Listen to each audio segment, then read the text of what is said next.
Good morning, good morning, good morning, everybody. Good morning. Good morning, sir. Good morning, sir. Good morning, good morning. So, molecular basis of inheritance la last class la நாம எதை பத்தி பார்த்துட்டு இருக்கோம்? எதை பத்தி படிச்சோம் last class la? இயல்பு மாற்று கோட்பாடு சார். Transforming principle. Okay, இயல்பு மாற்ற கோட்பாடு. அதுக்கப்புறம் அர்சேசேஸ் உடைய சோதனையை நம்ம பார்த்துட்டு இருக்கோம். அதனுடைய கண்டினியூட்டி தான் நம்ம பார்க்க போறோம். சரி, நேற்றைய கிளாஸ்ல நடந்து படிச்சிருக்கீங்களா அப்படின்றதுக்காக ஒரு சில கேள்விகளை நம்ம பார்த்துட்டு அதுக்கப்புறம் இதை நம்ம கண்டினியூ பண்ணலாம்னு நான் நினைக்கிறேன். Right, start with Ambikeswari. S sir. இந்த இயல்பு மாற்ற கோட்பாட்டை யார் நிகழ்த்தினார்? இந்த சோதனையை யார் செஞ்சது? இயல்பு மாற்ற கோட்பாடு சோதனையை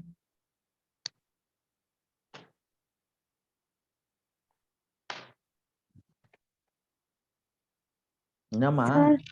ஃப்ரெட்ரிக் கிரிப்ட். சரியா? அவ்வளவு நேரம். ஓகே, ஃப்ரெட்ரிக் கிரிப்ட் தான் வந்து இயல்பு மாற்ற கோட்பாட்டுக்கான அந்த சோதனையை செஞ்சார். ரைட்டு. அன்பரசு சார், எந்த பாக்டீரியத்துல இதற்கான சோதனை செய்யப்பட்டது? Streptococcus pneumonia sir. Streptococcus pneumonia. Streptococcus அப்படின்ற பாக்டீரியாவில தான் செஞ்சாரு. நிமோனியா காய்ச்சல அது ஏற்படுத்தக்கூடிய ஒரு பாக்டீரியா. மோனிகா. S sir. 2 வகையான strain, different type of strain அவர் வளர்க்கும் போது அவர் கண்டுபிடிச்சாரு. அதுல அது என்னென்ன? 6 வகை எஸ் வகை சார். 6 வகை எஸ் வகை. ஓகே. ஹீரம், 6 வகை என்ன பண்ணும், எஸ் வகை என்ன பண்ணும், ஏன் அதுக்கு 6 வகை எஸ் வகைன்னு பேர் வச்சாங்க? சார், எஸ் வகை வந்து வழுவழுப்பானது சார். வழவழப்பானது, நோய் உண்டாக்கும் தன்மை உடையது சார். அதுக்கு காரணம் சார், அதுக்கு காரணம் வந்து மியூக்கஸ் படம் இருக்கும் சார். அதில் பாலிசாக்கரைடு உரை கொண்டிருக்கும் சார். ஓகே, மியூக்கஸ் போன்ற பாலிசாக்கரைடு உரையால் ஆனது. அது விருலண்ட், நச்சுத்தன்மை கொண்டது. அதனால எஸ் வகை வந்து நோயை ஏற்படுத்தக்கூடியது. 6 வகை வந்து வீரியமற்றது சார். வீரியமற்றது, நான் விருலண்ட். சொரசொரப்பானது சார். சொரசொரப்பானது, நோயை உண்டாக்கக்கூடியதற்ற சார். நோயை உண்டாக்கக்கூடியது அல்ல, நோயை உண்டாக்கக்கூடிய தன்மை அற்றது அப்படின்னு சொன்னோம். Right, okay. Jagadish. Yes sir. S வகைய கிரிஃபித் வந்து எலிக்கு உள்ள செலுத்தும் போது என்ன நிகழ்ந்தது? எலி செத்து போயிருங்க சார். ஏன் செத்துச்சு? அது வந்து அது நச்சுத்தன்மைங்க சார். எஸ் வகை. எஸ் வகை வந்து நச்சுத்தன்மை கொண்ட மியூக்கஸை கொண்டு இருக்கிறதுனால அது எலியே செத்து போக காரணமாக இருந்தது. ஓகே. ஜெயஸ்ரீ, 6 வகையை இன்ஜெக்ட் பண்ணும்போது என்ன நடந்தது? எலி உயிரோட இருக்கும் சார். எலி உயிரோட இருந்தது. Okay, right. Jothi Priya, heat killed S strain, வெப்பத்தால் கொல்லப்பட்ட எஸ் வகையை எலிக்கு செலுத்தும் போது என்ன நடந்தது? அம்சவல்லி. எலி உயிரோட இருந்துச்சு. எஸ் வகை வெப்பத்தால் கொல்லப்பட்டது செலுத்தப்படும் போது எலி உயிரோட இருந்தது. ஓகே. அனிதா, எஸ் வகை வெப்பத்தால் கொல்லப்பட்டது பிளஸ் 6 வகை, இவை 2ஐயும் சேர்த்து எலிக்குள்ள செலுத்தும் போது என்ன நகர்ந்தது? சந்தானலட்சுமி. எலி செத்து போச்சு சார். எலி செத்து போச்சு. என்ன காரணம் நவீன்? வெப்பத்தால் கொல்லப்பட்ட எஸ் வகைய 6 வகையோடு சேர்த்து செலுத்தும் பொழுது எலி செத்துச்சு, ஆனா வெப்பத்தால் கொல்லப்பட்ட எஸ் வகையை மட்டும் செலுத்தும் பொழுது எலி சாகல. என்ன காரணம்? அந்த டிஎன்ஏ வந்து பரிமாற்றம் நடைபெற்றிருக்கு சார். டிஎன்ஏ வந்து அங்க டிரான்ஸ்ஃபார்ம் ஆயிருக்கு. டிஎன்ஏ வந்து அங்க டிரான்ஸ்ஃபார்ம் ஆயிருக்கு. இதுதான் அதுக்கான காரணம் அப்படின்னு சொன்னார். ரைட். சஞ்சனா. சார், இந்த biochemical characterization of transforming principle, அதாவது இயல்பு மாற்ற கொள்கையுடைய உயிர் வேதி பண்புகளை பற்றி ஆராய்ந்தவங்க யாரா? ஆஸ்வால்ட் அவுரி, காலின் மெக்லியட்ஸ் மற்றும் மக்லின் மெக்கார்த்தி. சரியா? ரைட்டு. இவங்க ரைட், ஓகே. ஹேமஸ்ரீ, இவங்க இந்த எக்ஸ்பெரிமெண்ட்டை செய்யறதுக்கு முன்னாடி எது ஜெனடிக் மெட்டீரியலா இருக்கும் அப்படின்னு பிலீவ் பண்ணியிருந்தாங்க? புரோட்டீன் வந்து ஜெனடிக் மெட்டீரியலா இருக்கும்னு நினைச்சாங்க சார். புரோட்டீன் வந்து ஜெனடிக் மெட்டீரியலா இருக்கும் அப்படின்னு சொல்லிட்டு நினைச்சாங்க. ரைட்டு. சாந்தினி. சார் சரிப்பா, இப்ப அப்ப ஃபைனலா என்ன ஒரு முடிவுக்கு வந்தாங்க இவங்க 3 பேரும்? இவங்க 3 பேர் செஞ்ச ஆய்வின் அடிப்படையில என்ன முடிவை கொண்டு வந்தாங்க? ரிசல்ட் என்ன?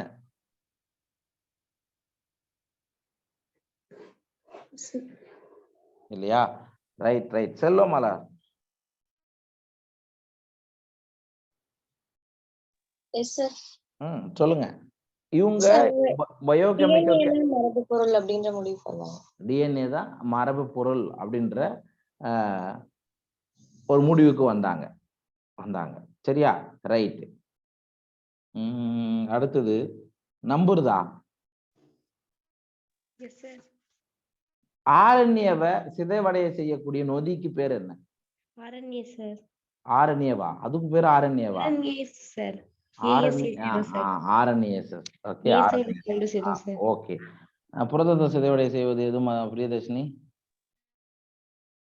சார் புரதத்தை சிதைவடைய செய்யக்கூடிய நொதி எது? Protease sir. புரோட்டியேஸ். அது கூட இதுவும் முடிச்சுக்கணும். சரியா? ரைட்டு. அடுத்தது காளீஸ்வரி. டிஎன்ஏ தான் ஜெனட்டிக் மெட்டீரியலா இருக்கு அப்படின்ற சோதனை, இந்த ஜெனட்டிக் மெட்டீரியல் இஸ் டிஎன்ஏ அப்படின்ற சோதனை எதுல செஞ்சாங்க? யார் செஞ்சது? சார் ஆல்பிரட் ஹெட்ஸே மார்த்தா செஞ்சாங்க sir. Bacteria phage virus. Bacteria phage virus choose பண்ணி அதுல தான் செஞ்சாங்க. ஓகே. குணவதி. Yes sir. இந்த அர்சேசேஸோட எக்ஸ்பெரிமெண்ட்ல என்ன பண்ணாங்க? சார் பாஸ்பரஸ் கொண்ட ஊடகமும் அப்புறம் சல்ஃபர் கொண்ட கதிரியக்க இதுவும் எடுத்து பண்ணும்போது ரெண்டுமே ரேடியோ ஆக்டிவ் தான். Radio active phosphorus and radio active sulphur தனித்தனியா பாக்டீரியா பேஜ வளர்த்தாங்க. சொல்லுங்க. அதுல வந்து ரேடியோ ஆக்டிவ் கொண்ட பாஸ்பரஸ் இதுல மட்டும் வளர்ந்துச்சுங்க சார். ஆனா சல்ஃபர் இதுல வளரலைங்க சார். என்னது வளரல? ரெண்டுமே பாக்டீரியா வளர்ந்துருக்குமேமா. 2 ஊடகத்திலயும் பாக்டீரியாக்கள் வளரும். சரியா? ரைட். கொஞ்சம் பாதியில வந்து நிக்கிறதால பாதியில நிக்குது. இப்ப பாருங்க. Solomon, what happen? சொல்லுங்க, என்ன நடந்தது? அவங்களுடைய எக்ஸ்பெரிமெண்ட்ல 2 வளர்ப்பு ஊடகத்தை எடுத்துக்கிட்டாரு. என்னென்னலாம் நடந்தது சொல்லுங்க பார்க்கலாம். கதிரிக்க பாஸ்பரஸ் கொண்ட ஊடகத்திலையும் 2 சல்ஃபர் கொண்ட ஊடகத்திலையும் வளர்க்கும் போது பாக்டீரியா வளர்ந்துச்சு சார். அதுக்கப்புறம் வந்து அந்த இதை பாக்டீரியாத்தோட சேர்த்து மிக்ஸ் பண்ணும்போது லாஸ்ட்ல எடுத்து பார்க்கும்போது வந்து அந்த டிஎன்ஏல சல்ஃபர் இருக்காது சார். டிஎன்ஏல சல்ஃபர் இல்ல. ஆனா பாஸ்பரஸ் இருக்கும் சார். ஆனா பாஸ்பரஸ் இருக்கு. எந்த வளர்ப்பு ஊடகத்துல வளர்த்தது அது? எல்லாம் கொஞ்சம் அப்படியே நிக்கிறீங்க. 20 நிமிஷம். ஹேமஸ்ரீ சொல்லுமா, வாட் ஹேப்பன்மா? சொல்லுமா. ரேடியோ ஆக்டிவ் பாஸ்பரஸ்ல இருக்கும் சார். ரேடியோ ஆக்டிவ் பாஸ்பரஸ் வந்து இப்ப ரேடியோ ஆக்டிவ் பாஸ்பரஸ் கொண்ட ஒரு growth மீடியாவுல ஒரு பாக்டீரியா பேஜ வளர்க்கிறார். அந்த இடத்துல என்ன நடக்கும் அதை சொல்லு முதல்ல. அதுல வந்து பாக்டீரியா வளரும் சார். சல்ஃபர்லயும் ரேடியோ ஆக்டிவ் சல்ஃபர்லயும் வளரும் சார். அதுக்கப்புறம் அதை சென்ட்ரிஃபியூஜ் பண்ணும்போது இல்லடா ஏமா, நான் என்ன கேக்குறேன், முதல் ஸ்டெப் மட்டும் கிளியரா சொல்லு. ஏன்னா இன்னும் யாரும் அது எக்ஸாக்ட் எனக்கு ஆன்சர் வரலன்றதான் நான் இது திருப்பி கேட்கறேன். ஒரு பாக்டீரியா பேஜ கதிரியக்கத்தன்மை ரேடியோ ஆக்டிவ் பாஸ்பரஸ் கொண்ட growth மீடியாவுல வளர்க்கும் போது அங்க மட்டும் என்ன நடக்குது அதை சொல்லுங்கன்ற. சல்ஃபர் இந்த பாக்டீரியா பேஜ் ஹெட்ல வந்து புரோட்டீன் கோட் இருக்கிறதுனால சல்ஃபர் சரி, ஓகே வெயிட். யாராவது ஒருத்தர் சொல்லுங்க சார். பாக்டீரியா பேஜுக்குள்ள ஜெனடிக் மெட்டீரியல் இருக்கும்ல சார். ஆமா. அதனால ஜெனடிக் டிஎன்ஏ வந்து வளரும் சார். பாஸ்பரஸ் ரேடியோ ஆக்டிவ் பாஸ்பரஸ்ல வளரும் சார். ஒரு நிமிஷம் ஹேமஸ்ரீ. இப்ப பாருங்க, யாராவது ஒருத்தர் சொல்லுங்க பிரியதர்ஷினி. ஒன்லி நான் கேட்டது ஒரே ஒரு மீடியம் மட்டும் நான் சொல்லியிருக்கேன். அது ரேடியோ ஆக்டிவ் பாஸ்பரஸ் கொண்ட வளர்ப்பு ஊடகம். அதுல அந்த பாக்டீரியோபேஜை வளர்க்கும் பொழுது என்ன நிகழ்கிறது? இதுதான் என் கேள்வி. பெருக்கம் அடைஞ்சது சார். பெருக்கம் அடைகிறது, அது ஓகே. எப்படி நடக்குதுன்னு கேட்டிருக்க, சொல்லு பிரியதர்ஷினி. அந்த சல்ஃபர் வந்து புரோட்டீன் கோட் மேல இருக்குங்க சார். ஆனா டிஎன்ஏக்குள்ள போலங்க சார். ஆனா பாஸ்பரஸ்ல பண்ணும்போது, பாஸ்பேட்ல பண்ணும்போது அது டிஎன்ஏக்குள்ள அந்த கதிரியக்க செல்லுதுங்க சார், புரோட்டீன்ல இல்லைங்க சார். ரைட், ஒன்னே ஒண்ணுதான், சிம்பிள் தானப்பா. இப்ப என்னன்னா, ரேடியோ ஆக்டிவ் பாஸ்பரஸ் கொண்ட வளர்ப்பு ஊடகத்துல ஒரு பாக்டீரியோபேஜை வளர்க்கும் பொழுது அந்த ரேடியோ ஆக்டிவ் பாஸ்பரஸ் பாக்டீரியோபேஜ் உடைய டிஎன்ஏ கூட பைண்ட் ஆயிடுது. இதுதான்மா நான் கேட்டேன். சரி, டிஎன்ஏ கூட பைண்ட் ஆயிடுது. ஆனா புரோட்டீன் கோட்டு கூட பாஸ்பரஸ் பைண்ட் ஆகல. புரிஞ்சுதா எல்லாருக்கும்? இது ஏன்னா டிஎன்ஏல பாஸ்பரஸ் இருக்கு, புரோட்டீன்ல பாஸ்பரஸ் இல்ல. அதனாலதான் பாஸ்பரஸ் கொண்ட வளர்ப்பு ஊடகத்துல வளர்க்கும் பொழுது அது டிஎன்ஏ கூட பைண்ட் ஆயிடுச்சு. இது புரிஞ்சுச்சா?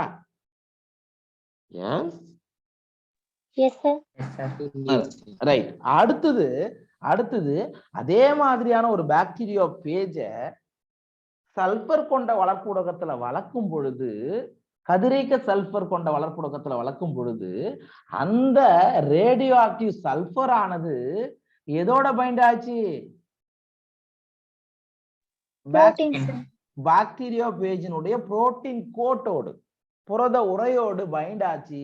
ஏன்னா சல்பரும் புரோட்டீனும் ஈஸியா பைண்ட் ஆகும். ஆனா அதுக்கு இது வந்து டிஎன்ஏ வந்து சல்பரை கொண்டிருக்காது. அதனால புரோட்டீன் கோட்டோட சல்பர் பைண்ட் ஆச்சு. இதானடா சொன்னேன், இதுதான் நடந்தது. அதுக்கப்புறம் என்ன பண்ணாங்க? அதுக்கப்புறம் எடுத்து பாக்டீரியாவுக்குள்ள இன்ஜெக்ட் பண்ணி பிளெண்ட் பண்ணி அதுக்கப்புறம் தனியா சென்ட்ரிபியூஜ் மூலமா பிரிச்சு எடுத்து பார்த்தாங்க.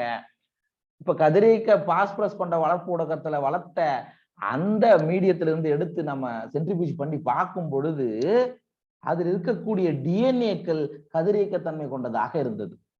அதே போல சல்பர் கொண்ட கதிரியக்க சல்பர் கொண்ட வளர்ப்பு ஊடகத்தில் வளர்த்த பாக்டீரியாவை பிளெண்ட் பண்ணி அந்த சென்ட்ரிபியூஜ் பண்ணி பார்க்கும் பொழுது அதனுடைய புரோட்டீன் வந்து கதிரியக்கத்தன்மை கொண்டதாக இருந்தது, டிஎன்ஏ கதிரியக்கத்தன்மை அற்றதாக இருந்தது. புரிஞ்சுச்சாடா? இதனடா நேற்று பார்த்த எக்ஸ்பெரிமெண்ட். எஸ், அதனோட கண்டினியூட்டி நம்ம பார்க்க போறோம். இதுதான் நடந்தது, இதனுடைய கண்டினியூட்டியை நம்ம இங்க பார்க்கலாம். ஓகே, சரி. இதே போன்று வைரஸ்களை கதிரியக்க சல்பர் கொண்ட ஊடகத்தில் வளர்க்கப்படும் பொழுது புரதம் கதிரியக்க தன்மை கொண்டதாகவும் டிஎன்ஏ கதிரியக்க தன்மை அற்றதாகவும் உள்ளது. இது ஏன் அப்படின்னா நமக்கு தெரியும். ஏன்? டிஎன்ஏ சல்பரை பெற்றிருப்பது கிடையாது, டிஎன்ஏ பாஸ்பரஸை பெற்றிருப்பதால் இங்கு வந்து என்ன ஆகிறது? இங்கு பைண்ட் ஆக முடியல. அதுக்கு பதிலா புரத உரை சல்பரை கொண்டிருப்பதனால ஈஸியா கதிரியக்க தன்மை கொண்ட சல்பரோடு பைண்ட் ஆகிவிட்டது. சரிங்களா? ரைட்டு, இதுதான் நம்ம நேற்று பார்த்தோம். பார்த்துட்டோமா? திருப்பி சொல்லணுமா? இத இங்க பார்த்துப்பா. இது வந்து ஃபர்ஸ்ட் வந்து இது வந்து இந்த பாக்டீரியா பேஜை எதில் வளர்க்குறாரு? கதிரியக்க தன்மை கொண்ட பாஸ்பரஸ் கொண்ட வளர்ப்பு ஊடகத்துல வளர்க்கிறாரு. வளர்க்கும் போது என்ன ஆகுது? இதனுடைய டிஎன்ஏக்கள் என்ன ஆயிடுது? கதிரியக்க தன்மையை பெறுகிறது. சரியா? அதுக்கப்புறம் இந்த பேஜை பாக்டீரியா கூட இன்ஜெக்ட் பண்ணி அதுக்கப்புறம் பிளெண்ட் பண்ணி பார்க்கும் பொழுது இந்த ஜெனடிக் மெட்டீரியல் மட்டும்தான் ரேடியோ ஆக்டிவா இருக்கு, டிஎன்ஏ மட்டும்தான் ரேடியோ ஆக்டிவா இருக்கு. ஏனெனில் இந்த டிஎன்ஏ பாஸ்பரஸை கொண்டிருப்பதனால் கதிரியக்கத்தன்மை கொண்ட பாஸ்பரஸ் இதோட பைண்ட் ஆகி விட்டது. ரைட்டா? அதுவே பாக்டீரியா பேஜை எதுல வளர்க்குறாங்க? சல்பர் கொண்ட கதிரியக்கத்தன்மை கொண்ட சல்பர் கொண்ட ஊடகத்துல வளர்க்கும் பொழுது அந்த கதிரியக்கத்தன்மை கொண்டது எதோட பைண்ட் ஆயிடுது? இந்த பாக்டீரியா பேஜோட புரோட்டீன் கோட்டோட பைண்ட் ஆயிடுது. அப்ப அது உள்ள செலுத்தக்கூடிய டிஎன்ஏ மெட்டீரியல்ல அது பைண்ட் ஆகல. இங்க பாத்தீங்கன்னா தெரியும், இதனுடைய புரத உரையில மட்டும்தான் இது பைண்ட் ஆகியிருக்குன்னு அர்த்தம். ஓகேவா? புரிஞ்சுச்சா? ரைட். கதிரியக்க பாக்டீரியா பேஜ்கள் ஈகோலையின் உட்பகுதியில் செலுத்தப்பட்டு நோய் தாக்கத்திற்கு உட்படுத்தப்படுகிறது. அண்ட் கலப்பான் பயன்படுத்தி வைரஸ் உரை நீக்கப்பட்டது. சென்ட்ரிபியூஜ் உதவியுடன் வைரஸ் துகள் மட்டும் பிரிக்கப்பட்டது. என்ன சொல்ல வராங்க அப்படின்னா, சார் இந்த ரேடியோ ஆக்டிவ் கொண்ட பாக்டீரியா பேஜ் அது ஜெனட்டிக் மெட்டீரியல் ரேடியோ ஆக்டிவா இருக்கலாம் அல்லது சல்பர் ரேடியோ ஆக்டிவா இருக்கலாம். அந்த பாக்டீரியா பேஜ நோய் தாக்கத்துக்கு உட்படுத்தப்படுகிறது. அப்படின்னா என்ன? நீ போயிட்டு பாக்டீரியாவை கில் பண்ணுன்னு சொல்லிட்டு அனுப்பப்படுகிறது. அதுக்கப்புறம் நோய் தாக்கத்துக்கு உட்படுத்தப்பட்ட பிறகு பிளெண்டர், சரியா, ரெண்டுத்தையும் நல்லா கலப்பான்னு சொல்லுவாங்க, அதை பயன்படுத்தி அதனுடைய உரை தனியாகவும் சென்ட்ரிபியூஜ் உதவியோடு நம்ம செய்யும் பொழுது, அதாவது அதனுடைய புரோட்டீன் கோட் தனியாகவும் ஜெனட்டிக் மெட்டீரியல் தனியாகவும் என்ன ஆகுது, பிளெண்ட் செய்யப்பட்டு நீக்கப்படுகிறது. அதுக்கு அடுத்தது சென்ட்ரிபியூஜ் நம்ம செஞ்சு அதோடைய வைரஸ் பார்ட்டிகல் மட்டும் தனியா பிரிக்கிறாங்க. சரியா? பிளெண்டர்னா இதுதான். பாருங்க ஒரு மிக்சி மாதிரியான ஒரு இன்ஸ்ட்ருமெண்ட். சரியா? இது ரெண்டும் பைண்ட் ஆன பிறகு இது உள்ள போட்டு நல்லா சுத்தும். சரியா? சுத்தின உடனே நமக்கு என்ன ஆகுது, தனித்தனியா பிரிஞ்சிரும். அதுக்கு அடுத்தது என்ன பண்றாங்க, சென்ட்ரிபிகேஷன். இதுவும் ஒரு வேகமா சுத்தக்கூடிய ஒரு மிஷின் தான். சரியா? அப்படி சுத்தும் போது என்ன ஆகுறது அப்படின்னு பாத்தீங்கன்னா, சல்பர் கொண்ட வளர்ப்பூடகத்துல வளர்த்தது அதனுடைய புரோட்டீன் கோட் ஃபுல்லா ரேடியோ ஆக்டிவா இருக்கு. ஆனா டிஎன்ஏ ரேடியோ ஆக்டிவ் பெறல. அதுவே ரேடியோ ஆக்டிவ் பாஸ்பரஸ் 32, சரியா, இந்த வளர்ப்பு ஊடகத்துல வளர்த்த போது என்ன ஆகிறது, அதனுடைய டிஎன்ஏ மட்டும் கதிரியக்கத்தை பெறுகிறது. அந்த புரத உரை புரோட்டீன் கோட்லாம் இருக்கக்கூடிய பகுதி கதிரியக்கத்தன்மையை பெறலை. இதுதானடா, புரிஞ்சுச்சாப்பா இது? Yes sir. ரைட். பாக்டீரியா செல்லை ஆய்வு செய்கையில் வைரஸின் டிஎன்ஏ கதிரியக்கத்தன்மை கொண்டதாகவே இருந்தது. ஆனால் புரதம் கதிரியக்கத்தன்மை கொண்டதாக இல்லை. எப்ப அப்படின்னு பார்க்கும் பொழுது கதிரியக்கத்தன்மை கொண்ட பாஸ்பரஸ் இருக்கக்கூடிய ஊடகத்துல வளர்த்ததுல இந்த மாதிரியான ஆய்வுகள்ல முடிவுகள் கிடைக்கும். இதில் நோயை ஏற்படுத்துவது டிஎன்ஏ தான் என்று நிரூபிக்கப்பட்டது. ஃபைனலா என்ன முடிவுக்கு வராங்க, ஓஹோ டிஎன்ஏ தாண்டா நோய் தொற்றுக்கு காரணம். பாக்டீரியா பேஜ் பாக்டீரியாவில் நோயை ஏற்படுத்துவதற்கு காரணம் டிஎன்ஏ தான் ஒரு ஃபைனலா முடிவுக்கு வந்துட்டாங்க. இது நம்ம என்சிஆர்டில கொடுத்திருக்கக்கூடிய சிம்பிளான படம். ஸோ இந்த படத்தையும் நம்ம எக்ஸ்பிளைன் பண்ணிடுறேன். ஏற்கனவே சொன்ன கான்செப்ட் தெரிஞ்சதுன்னா யாராவது ஒருத்தர் இதை எடுத்து பார்க்கலாம். அண்ட் இதுக்கு முன்னாடி நான் சொல்லிடுறேன், கதிரியக்கத்தன்மை கொண்ட சல்பர் S35 சரி, ரேடியோ ஆக்டிவ் சல்பர் வந்து S35 and radio active phosphorus வந்து P32. இது நான் சொல்லலாம்னு நினைக்கிறேன். இது நீங்க மெயினா மனசுல வச்சுக்கணும். ரைட்டு. இப்ப யாராவது நான் ஒருத்தர் கேட்கிறேன், நீங்க அதை சொல்லுங்க. சரியா? அனிதா இதை சொல்லுங்க பாப்பா. இந்த ஸ்டெப் அப்படியே சொல்லுங்க, என்ன நடக்குது. ஃபர்ஸ்ட் வந்து கதிரியக்கத்தன்மை கொண்ட சல்பர் இந்த ஊடகத்துல வளர்த்து இந்த எக்ஸ்பெரிமெண்ட்டை செஞ்சிருக்காங்க. இதை மட்டும் நீங்க சொல்லுங்க. இதை மட்டும் நீங்க சொல்லுங்க.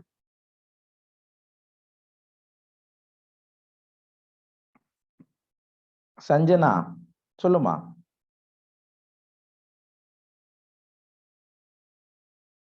நீங்க சொல்லலைன்னா உங்களுக்கு புரியலன்னு அர்த்தம். அவ்வளவுதான், தட்ஸ் ஆல். வேற ஒண்ணுமே கிடையாது. சிம்பிளா நான் தெரிஞ்சுக்குவேன்.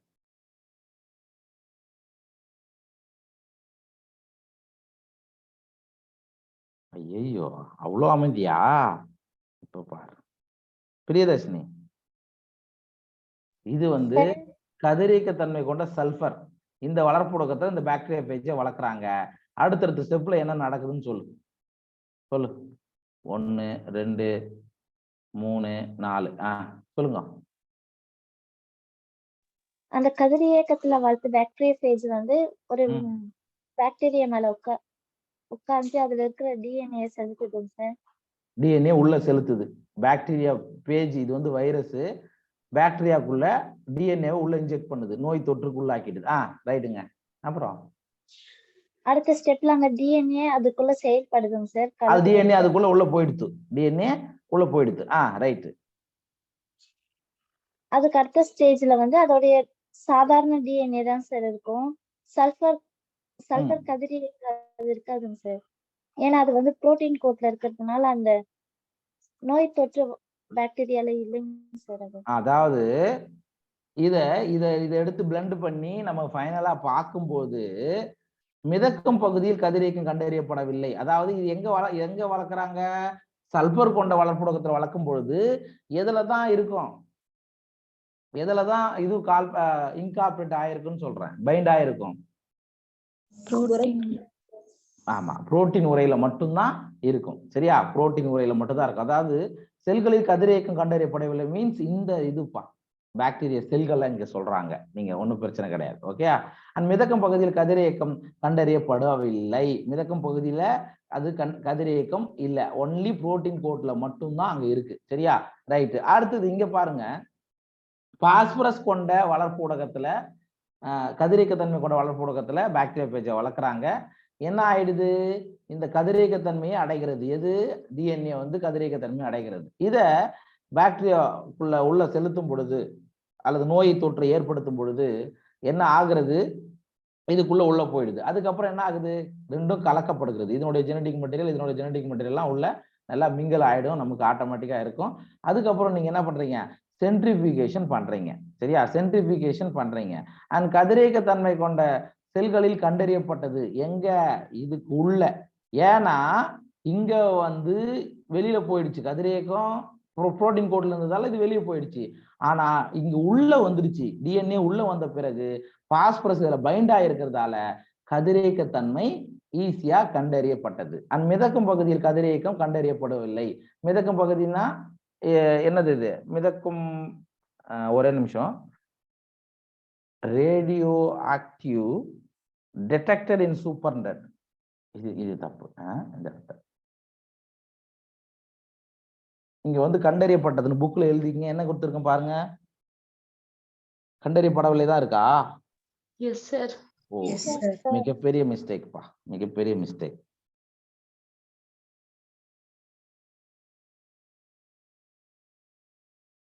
கண்டறியப்பட்டது. மிதக்கும் பகுதியில யார் இருக்கா, ஒன்லி இந்த படத்துல சல்பர் கொண்ட வளர்ப்பு ஊடகத்துல பார்க்கும்போது ஒன்லி எதுதான், புரோட்டீன் கோட்டு தான். அப்ப புரோட்டீன் கோட்டு ஃபுல்லா சல்பரை கொண்டு இருக்குமா? Yes sir. அப்ப மிதக்கும் பகுதியில் கதிரியக்கம் கண்டறியப்பட்டது. தயவு செய்து அதை மாத்திக்குங்க, மிகப்பெரிய தவறு.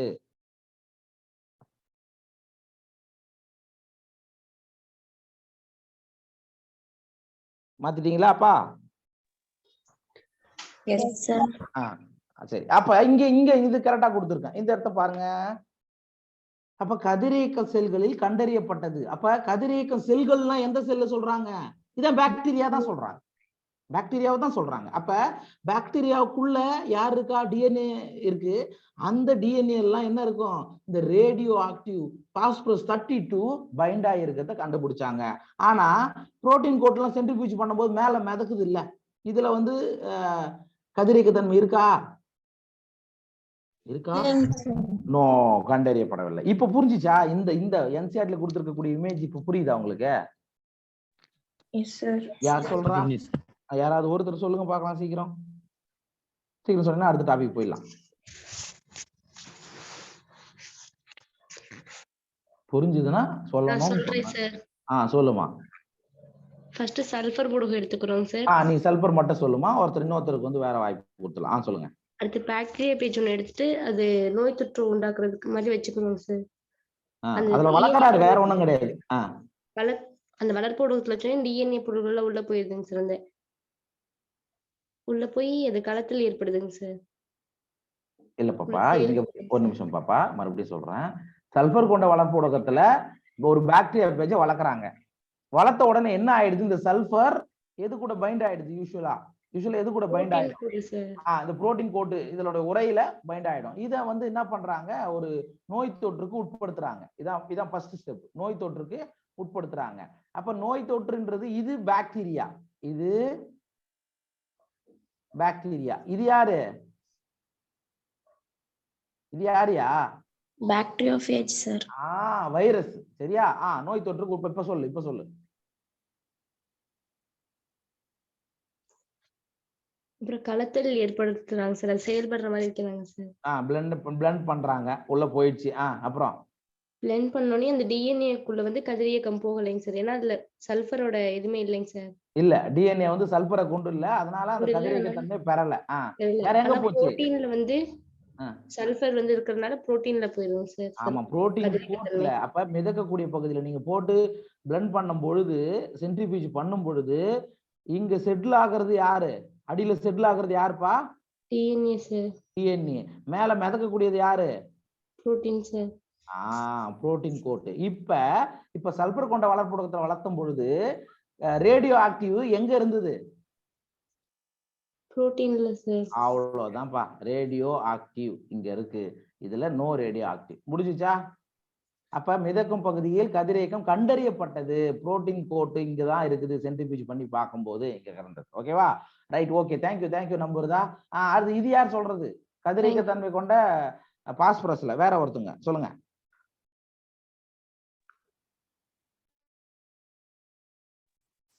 நான் சொல்றேன். சொல்றதா? ஒரு பாக்டீரியா பேஜ் கொண்டு நோய்க்கு உட்படுத்துறாங்க சார். அந்த பாக்டீரியா பேஜ் இந்த பாக்டீரியா மேல உட்காந்து உள்ள டிஎன்ஏ உட்செலுத்துது சார். உள்ள செலுத்துது. உட்செலுத்தி அதை கலத்ததுக்கு அப்புறம் அதை நம்ம எடுத்து பார்க்கும்போது அந்த டிஎன்ஏல வந்து கதிரியக்க தன்மையுடையதா இருந்துச்சு சார். ஏன் டிஎன்ஏ கதிரியக்க தன்மை கொண்டதாக மாறினது?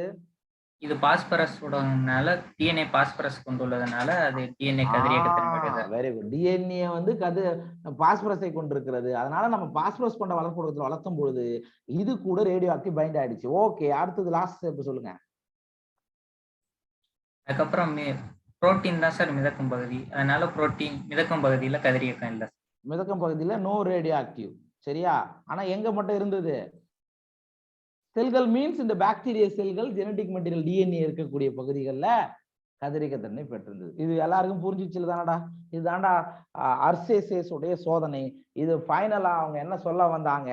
டிஎன்ஏ தான்டா ஜெனடிக் மெட்டீரியலா இருந்திருக்கு அப்படின்றத சொன்னாங்க. ஓகேவா? Okay sir. ரைட். அடுத்தது மரபு பொருளுடைய பண்புகள், டிஎன்ஏ வெர்சஸ் ஆர்என்ஏ. டிஎன்ஏ அப்ப மரபு பொருளா செயல்படணும்னா என்னென்ன ஃபேக்டர்ஸ் இருக்கணும்னு நம்ம பார்க்கணும் முதல்ல, சரியா?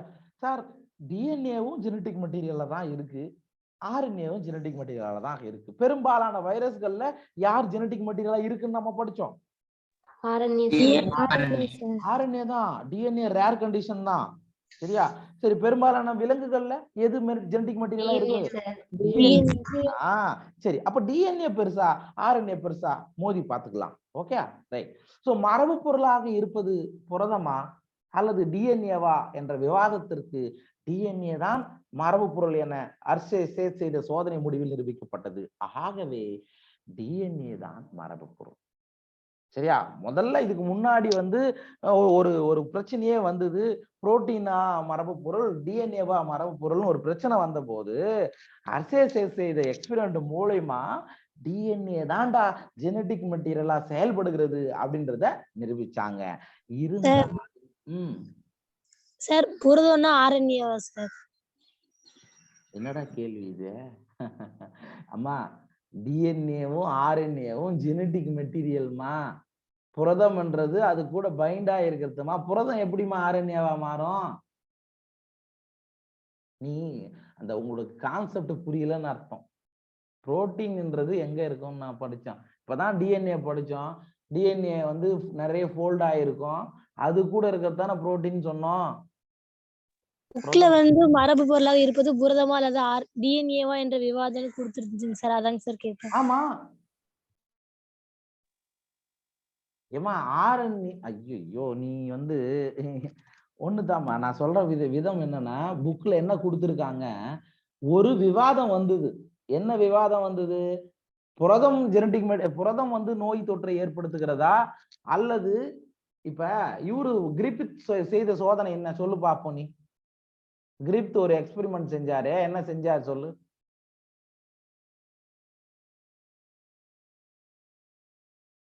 அதுக்கு பதிலே இல்ல. நான் எப்படி சொல்றது உனக்கு?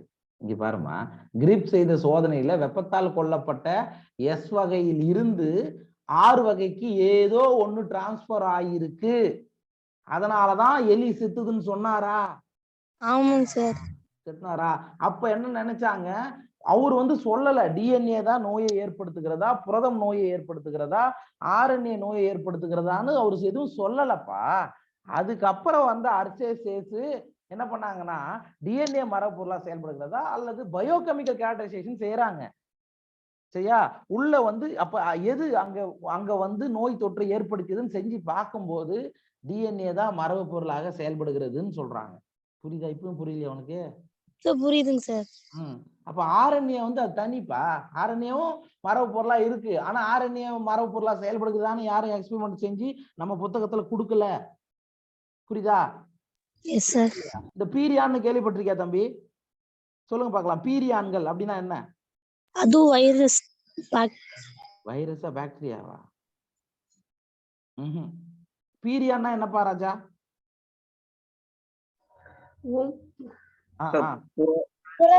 தொற்றும் தன்னுடைய புரத துகள்களுக்கு தான் சார் பிரியான் என்று பெயர்.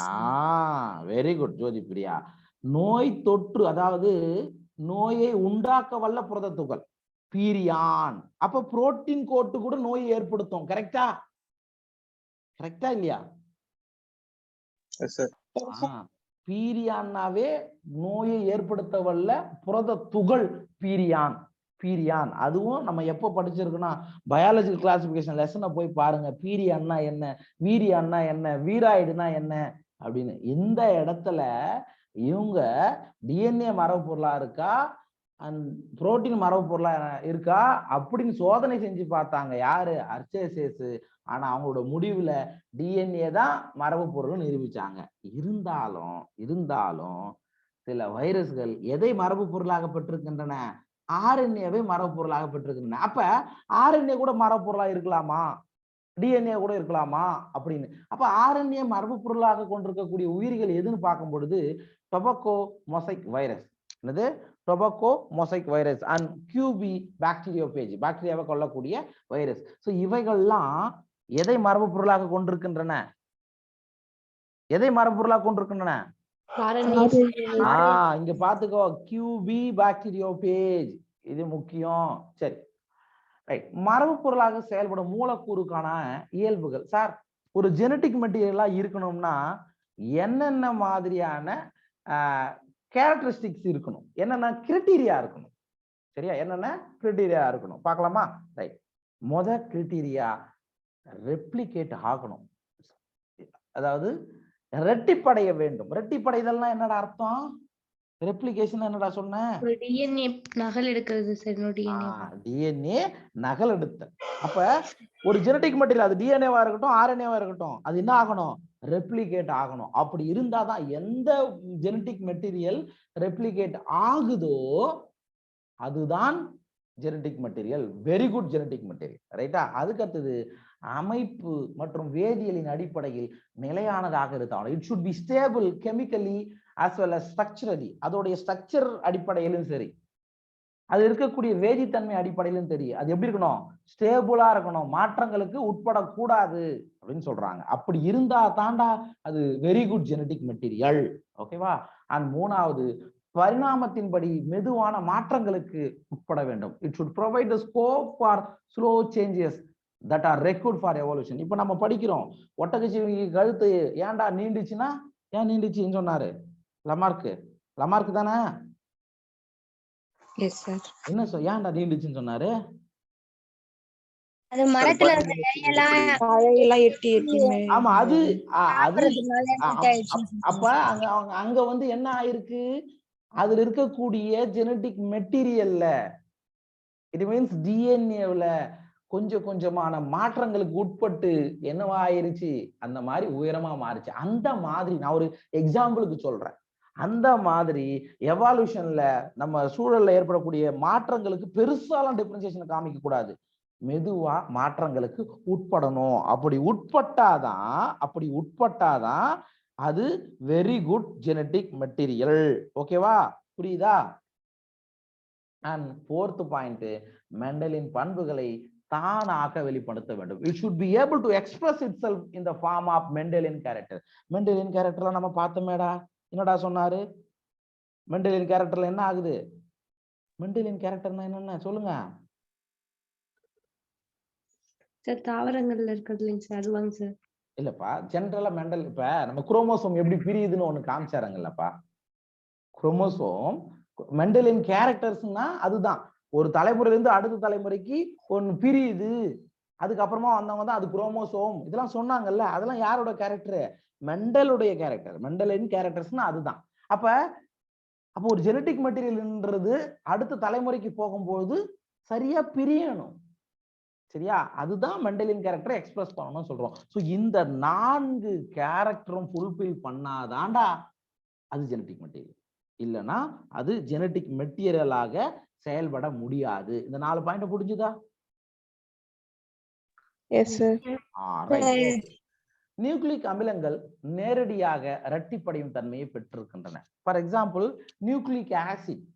நியூக்ளிக் ஆசிட் இப்ப ஒரு வைரஸோ அல்லது பாக்டீரியாவோ எடுத்துக்கிட்டீங்கன்னா நோய் தொற்றுக்கு காரணம் யாரு? நோயை ஏற்படுத்தக்கூடிய பகுதி எது? ஜெனட்டிக் மெட்டீரியல்மா. Genetic material. இப்ப ஆர்என்ஏ வைரஸ் எடுத்துக்கிட்டா ஆர்என்ஏ தான் நோய் தொற்றை ஏற்படுத்தும். கரெக்டா? டிஎன்ஏ வைரஸ் எடுத்தா டிஎன்ஏ தான் நோய் தொற்றுக்கு காரணமாக அமையும். கரெக்டா இல்லையா? இதெல்லாம் வந்து பாக்டீரியா வைரஸ் படிக்கும் போது உங்களுக்கு தெரிஞ்சிருக்கும். ரைட். அப்ப நியூக்ளிக் அமிலங்கள் நேரடியாக இரட்டிப்படையும் தன்மையை பெற்றிருக்கின்றன. அதாவது ரெப்ளிகேட் ஆகக்கூடிய தன்மையை இவைகள் டைரக்டாவே பெற்றிருக்கின்றன. டூப்ளிகேட் ஆகும்னு சொல்றாங்க. புரதம் போன்ற மற்ற மூலக்கூறுகள் பகுப்படையும் தன்மையை பெற்றிருப்பதில்லை. தம்பி, டிஎன்ஏவோ ஆர்என்ஏவோ என்ன ஆகலாம்? ரெப்ளிகேட் அடையலாம், டூப்ளிகேட் ஆகலாம். But proteins fail to fulfill first criteria itself. See, இப்ப இந்த 4 கேரக்டர்ல முதல்ல நான் என்ன கேரக்டர் சொன்னேன்? இரட்டிப்படைய வேண்டும் சொன்னா இங்க பாருங்க. ஃபர்ஸ்ட் கேரக்டரை இது 3 எடுத்துக்கலாம். டிஎன்ஏ 1, ரெண்டாவது வந்து ஆர்என்ஏ, மூணாவது வந்து புரோட்டீன். சரியா? இப்போ புரோட்டீன் இப்ப டிஎன்ஏக்கு செக் பண்ணுங்க. இது ரெப்ளிகேட் அடையுமா? இரட்டிப்படையுமா? ஓகே, இதுக்கு இந்த criteria okay. Sir RNA replicate ஆகுமா? அதுவும் ரெப்ளிகேட் ஆகும். Criteria okay. பட் புரதத்தை பாருங்க. புரதம் என்பது இரட்டிப்படையுமா? அடையாது சார். அடையாது. புரோட்டீன் வந்து அமினோ அமிலங்கள்லாம் சேர்ந்து புரோட்டீனை உருவாக்கும். அந்த புரோட்டீன் இன்னொரு புரோட்டீனை உருவாக்காது. சரியா? அப்ப ஃபர்ஸ்ட் கிரைட்டீரியாவுல யாரு ஃபெயில்? புரதம் ஃபெயில். அப்ப புரதம் வெரி குட் ஜெனடிக் மெட்டீரியலா இருக்க முடியுமா? முடியாது. எஸ். அடுத்தது, உயிரினத்தின் பல்வேறு வாழ்க்கை சுழற்சியில் மரபு பொருட்கள் நிலைப்பு தன்மையுடன் காணப்படுகிறது. அதாவது லைஃப் சைக்கிள் நடந்துகிட்டே இருக்கு. சரியா? லைஃப் சைக்கிள் நடந்துகிட்டே இருக்கு. அதாவது பிறப்பு முதல் இறப்பு வரை நடக்கக்கூடியது. அதுக்கப்புறம் என்ன ஆகும்? ஒரு உயிரினம் வளர்ச்சி அடைகிறது, பிறந்து வளர்ச்சி அடைந்து இனப்பெருக்கத்தை மேற்கொள்கிறது, இனப்பெருக்கத்தை மேற்கொண்டு புதிய உயிரினத்தை தோற்றுவிக்கிறது. இதுதான் நடந்துகிட்டே இருக்கும். சார், அடுத்த ஜெனரேஷன் போனா கூட அந்த ஜெனட்டிக் மெட்டீரியல் நிலைப்புத்தன்மை கொண்டதாக இருக்க வேண்டும். ஃபார் எக்ஸாம்பிள், இப்ப நீங்க எடுத்துக்கங்க. இப்போ மனிதர்களுக்கு திருமணம் நடக்கிறது, திருமணம் நடந்து குழந்தை பிறக்கிறது. அந்த குழந்தை கிட்ட இந்த ஜெனட்டிக் மெட்டீரியல் போதா இல்லையா? டிஎன்ஏ போதா இல்லையா? அதே மாதிரியான கேரக்டர் தானே அவனுக்கு இருக்கு. இப்போ குழந்தை பிறகுதுன்னா அதே மனித குழந்தை மாதிரி தானே இருக்கு. இல்ல வேற மாதிரி ஏதாவது வருதா? அதே மாதிரிதான் இருக்கு. அப்ப இது வெப்பத்தால் பாதிக்கப்படுவதில்லை.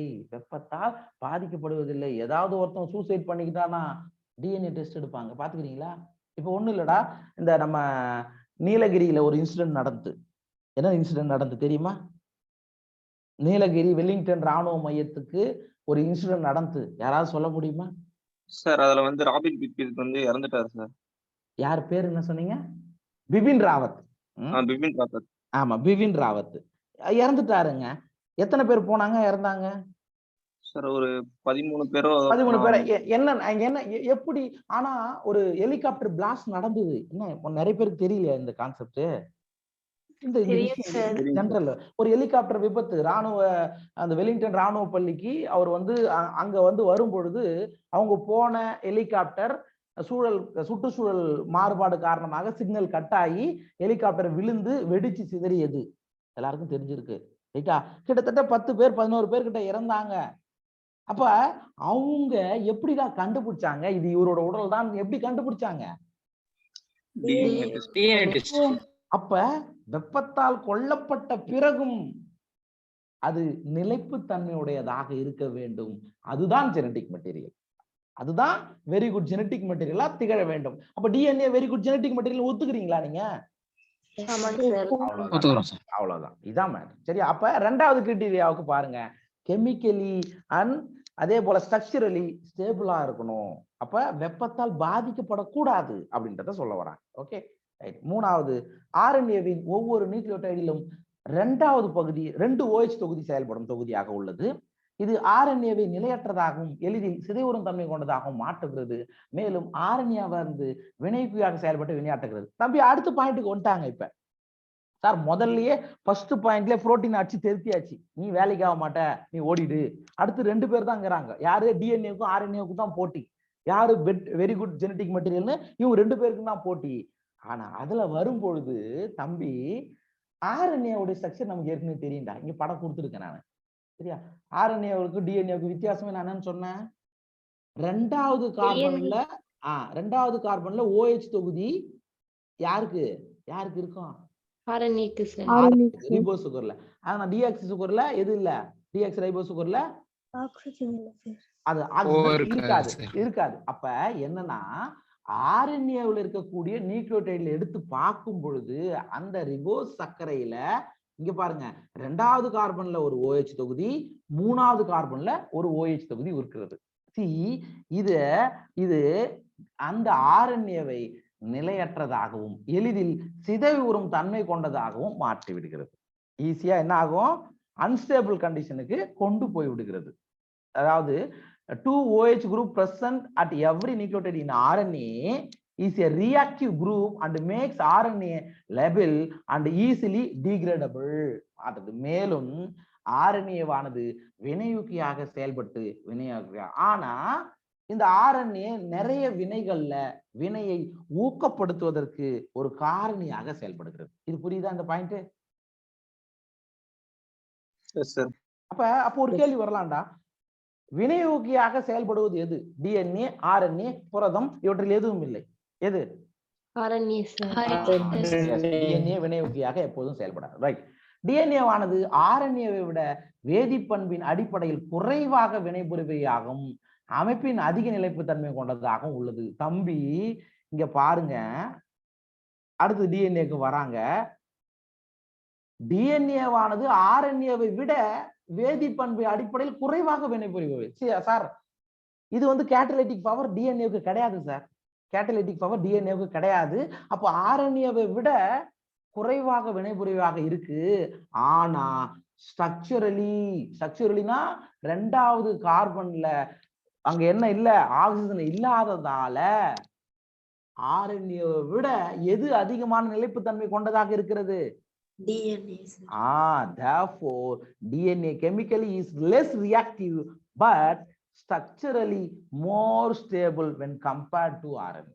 RNA-வை கம்பேர் பண்ணும்போது DNA வேதிப்பண்புல கெமிக்கலி கொஞ்சம் கம்மியா இருந்தா கூட ஸ்ட்ரக்சரலி யாரு ஸ்ட்ராங்கா இருக்கான்? டிஎன்ஏ ஸ்ட்ராங்கா இருக்கான்டா. சோ ஃபைனலா நான் என்ன சொல்ல வரேன் அப்படின்னா, அவங்க என்ன சொல்ல வராங்கன்னா, DNA is a genetic material அப்படின்னு சொல்றாங்க. சரியா? இங்க பாருங்க, ஆர்என்ஏன்றது அதிகமான வினையூக்கு திறனை கொண்டது. கேட்டலிட்டிக் பவர் அதுக்கு இருக்கு, அதிகமான ரியாக்ஷன்ல ஈடுபடக்கூடியது. ஆனா டிஎன்ஏன்றது வேதி அடிப்படையில எப்படிதான் இருக்கும்? லெஸ் ஆக்டிவா தான் இருக்கும். ஆனா ஸ்ட்ரக்சரலி டிஎன்ஏ ஸ்ட்ராங்குடா. என்னதான் வெப்பத்தால் கொல்லப்பட்டா கூட அவன் ஸ்ட்ராங்கா இருக்கான். சோ 2 நியூக்ளிக் அமிலங்கள்ல டிஎன்ஏ தான்டா வெரி குட் ஜெனடிக் மெட்டீரியல் கண்டுபிடிச்சிட்டாங்க. வந்துச்சா? ஒரு பாயிண்ட்டுக்கு வந்துட்டுமா? ரைட். வேற என்ன காரணம்? வேற என்ன சார் டிஎன்ஏ வந்து ஆர்என்ஏவோட மிக சிறந்தது நீங்க சொல்றீங்க அப்படின்னா, யுராசிலின் இடத்தில் தைமின் காணப்படுவதால் டிஎன்ஏவிற்கு கூடுதல் நிலைப்புத்தன்மை கிடைக்கிறது. அப்ப டிஎன்ஏவில் இருக்கக்கூடிய காரங்கள் என்னென்ன? நைட்ரஜன் பேசிஸ் என்னென்ன சொல்லுங்க பார்க்கலாம்.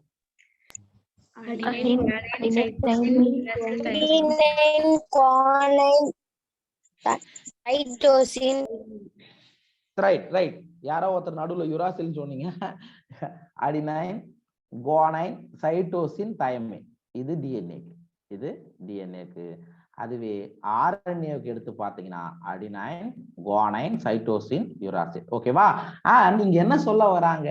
டிஎன்ஏல இந்த யுராசிலுக்கு பதிலா தைமின் இருப்பதனால ஆர்என்ஏவை விட டிஎன்ஏ வெரி குட் அப்படின்னு சொல்றாங்க. ரொம்ப வலிமை மிக்கது, நிலைப்புத்தன்மை கொண்டதுன்னு சொல்றாங்க. புரியுதா? இது another point to support DNA as a genetic material. Understood? புரிஞ்சுதா? ரைட். டிஎன்ஏ மற்றும் ஆர்என்ஏ இவை இரண்டும் திடீர் மாற்றத்துக்கு உட்படுகின்றன. ஆர்என்ஏ அதிக நிலைப்புத்திறன் பெற்றிருப்பதில்லை, மிக எளிதில் திடீர் மாற்றம் அடையும். அதாவது டிஎன்ஏவும் ஆர்என்ஏவும் ரெண்டுமே எதுக்கு உட்படுகிறது? திடீர் மாற்றத்துக்கு. சரியா? மியூட்டேஷன் நடக்கும், ரெண்டுத்திலுமே மியூட்டேஷன் நடக்கும். அதாவது both DNA as well as RNA are able to mutate. In fact, RNA being unstable, இப்பதானே சொன்னோம், RNA வந்து நிலைப்புத்திறனை பெற்றிருக்காது, அதனால ஈஸியா திடீர் மாற்றம் அடையும். சி இங்க பாடுறா, இப்படி புரிஞ்சுக்க. ஒருத்தவன் ஸ்ட்ராங்கா இருக்கான், அவனோட பாடி ரொம்ப, அதாவது அவனோட ஸ்ட்ரக்சரலி அவன் ஸ்ட்ராங்கா இருக்கான், அவன் ஈஸியா இது பண்ண முடியுமா? அவனை வந்து ஈஸியா மாத்த முடியுமா நம்மால? முடியாது. இப்ப ஒண்ணு இல்லடா, இப்ப இந்த எக் இருக்குல்ல, எக் இருக்கு, இல்ல கோல்டு இருக்கு, கோல்டு எடுத்துக்கோங்க. சரியா? பியூர் கோல்டும் இந்த கோல்டு கூட இன்னொன்னு சேர்த்து நம்ம செய்யறாங்க. இப்ப நம்ம அணிகிற அணிகலங்கள்லாம் அப்படி பியூர் கோல்டா? இல்லைங்க சார், காப்பர் கூட சேர்ப்பாங்க சார். ஏன்டா? கோல்டு ஃபுல்லா ஒரு ஷேப் கொண்டு வர நிலையா இருக்காது. அதே மாதிரி தான்டா இங்க, அதேதான். அப்ப ஆர்என்ஏ வந்து அதிகமான நிலைப்புத்திறனை பெற்றிருக்கவில்லை. அப்ப என்ன ஆகுதுன்னா, மிக ஈஸியா திடீர் மாற்றத்தை அடைஞ்சிரும். ஆனா டிஎன்ஏ அப்படி கிடையாது, அதுக்கு ஆப்போசிட்னு சொல்றாங்க. ஓகே, வைரஸ்கள் ஆர்என்ஏவை கொண்டுள்ளதால் வேகமாக திடீர் மாற்றம் அடைந்து வேகமான வளர்ச்சி அடைகின்றன, ஆனால் குறைவான வாழ்நாளை கொண்டிருக்கின்றன. அப்ப பாருங்க, டிஎன்ஏவை கம்பேர் பண்ணும்போது ஆர்என்ஏ வந்து ஈஸியா திடீர் மாற்றம் அடையும்.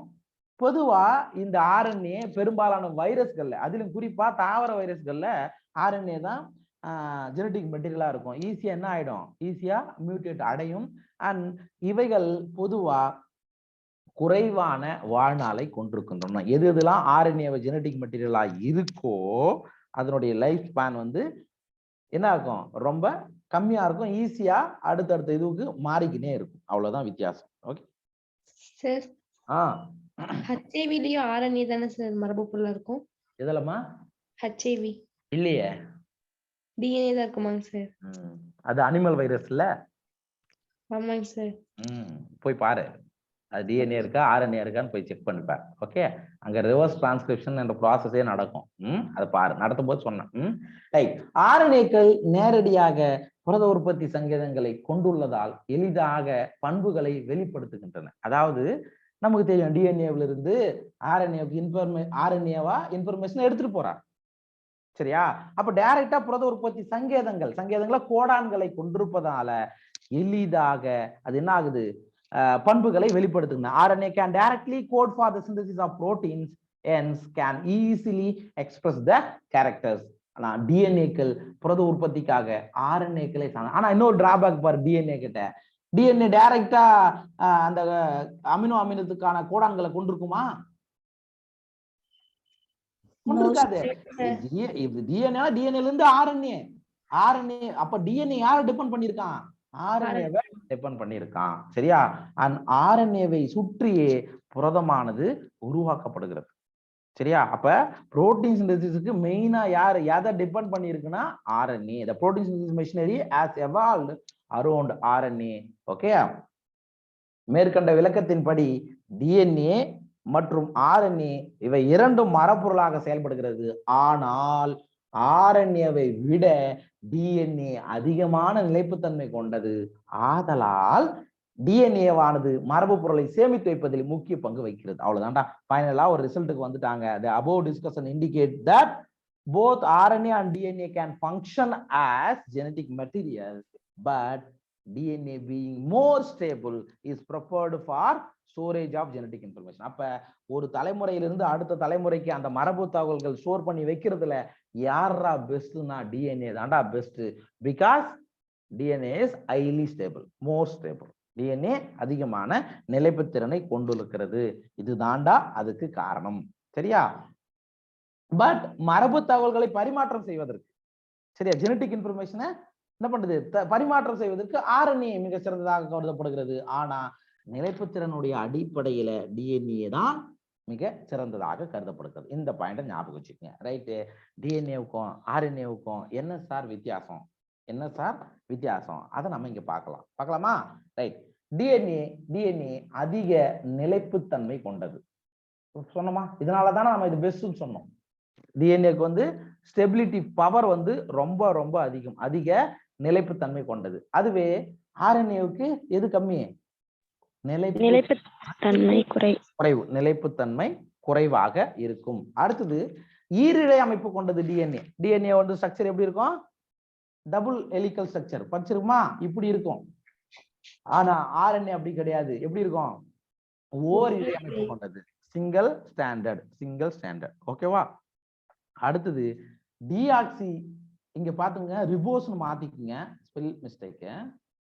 டிஆக்சி ரிபோஸ், ரியோ சர்க்கரைன்னு உங்களுக்கு இருக்கும், ரிபோஸ்னு மாத்திக்கங்க, வேற இல்ல. டிஆக்சி ரிபோஸ் சர்க்கரை எது கொண்டிருக்கும், டிஎன்ஏவில் டிஆக்சி ரிபோஸ் சர்க்கரை இருக்கும் சார். ஆனா ஆர்என்ஏவில் எது இருக்கும், எதியா இருக்கும், ரிபோஸ் சர்க்கரை. ஸ்பெல்லிங் மிஸ்டேக் நீங்க அங்க மாத்திக்கங்க, ரிபோஸ் சர்க்கரை இங்க இருக்கும். ஓகேவா? அதுக்கு அடுத்தது டிஎன்ஏவில் நைட்ரஜன் காரங்கள்ல அடினின் குவானின் சைட்டோசின், அதுக்கப்புறம் தயமின் இருக்கும் எங்க டிஎன்ஏவில். ஆனா ஆர்என்ஏவில் தயமினுக்கு பதிலா யார் இருப்பா, தயமினுக்கு பதிலாக யுராசில். இந்த ஸ்பெல்லிங்கும் கொஞ்சம் மிஸ்டேக்கா இருக்கும்பா, யுராசில் அப்படி மாத்திக்கங்க. யுரசெல்னு போட்டிருப்பேன், அது டைப்பிங் மிஸ் எரர்,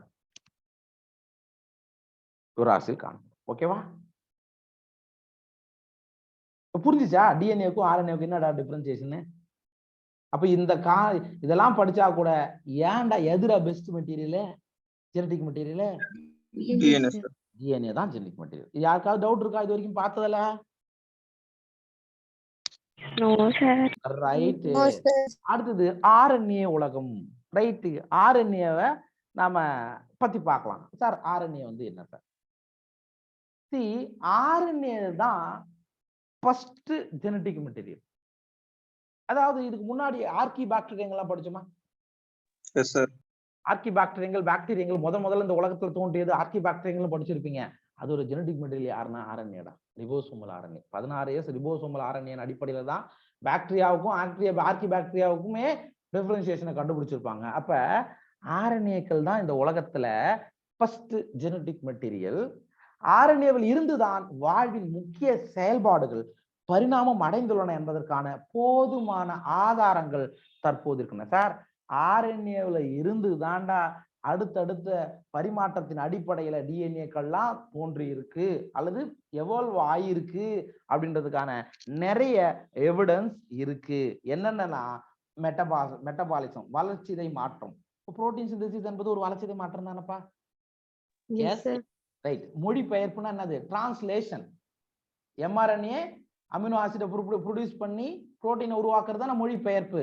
அதுக்கும் ஆர்என்ஏ முக்கியம். அண்ட் மூலக்கூறு ஒட்டுதல் அப்படின்னா என்ன தெரியுமா, ஸ்ப்ளைசிங் என்ன தெரியுமா? No sir. டிஎன்ஏ உடைய ஜெனடிக் மெட்டீரியல் இருக்கு இல்லையா, ஸ்ப்ளைசிங்ன்றது ஒரு மெக்கானிசம் பா. நம்ம பின்னாடி படிக்க போறோம். எக்ஸான் இன்ட்ரான் 2 பகுதி வரும். இது கேள்விப்பட்டிருக்கீங்களா? Yes sir. அதுல எது நீக்கப்படும், removal of intron sir. Intron நீக்கப்பட்டு ஸ்ப்ளைசிங் ஒரு மெக்கானிசம் நடக்கும். இதற்கெல்லாம் மெயின் யாருன்னா ஆர்என்ஏ அப்படின்றான். சரியா? சோ டிஎன்ஏல இருந்து ஆர்என்ஏல இருந்து புரோட்டீன், வெரி குட். பயோ கேட்டலிஸ்டா யார் செயல்படுகின்றார், ஆர்என்ஏ செயல்படுகின்றார். ரைட்.